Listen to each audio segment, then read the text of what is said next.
Do you think the sort of, let's say, public school, I don't want to say appropriation, but kind of enjoyment, let's say, of grime is something that is perverse? Do you think it's something that's funny? Do you think it's something that's actually progressive? Well, I think it depends on the individual in question.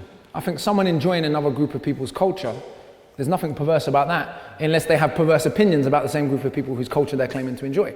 So for example, if I don't respect your culture but I enjoy your music, if I don't respect your struggle but I enjoy your music, that's a little perverse. So if we look back in history at segregated clubs in America where the only black person allowed in the venue was the black person on stage, that's a bit problematic. In the area I live in right now, Labatt Grove, the old crack house has been turned into a club, a very snooty sort of Caribbean food serving club.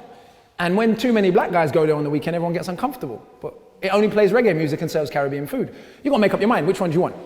And for me, you can't have black culture without black people. I think Notting Hill Carnival has become an example of that, where they've sort of turned it into Reading and Leeds Festival.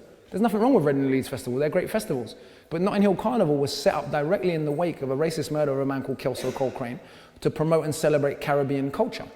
I always give people this example. If I went to a Diwali festival, which I have done many times in the UK and in India, and everyone there was Jamaican and Rastafarian, I would complain. Not because I've got anything against Jamaican Rastafarians. I didn't go to Diwali to experience Rastafarianism. And so for me, if I go to Notting Hill Carnival and it's no longer a celebration of Caribbean culture, that isn't about hating anyone, it's about asking why this festival that was set up for specific purposes has been appropriated. So I think no matter what class you're from, you can engage in a different group of people's culture constructively, but many people don't do that. Does that make sense? And there is a particular type of performed blackness that people are willing to engage with without engaging with the oppression that has gone into creating that form. Does that make sense?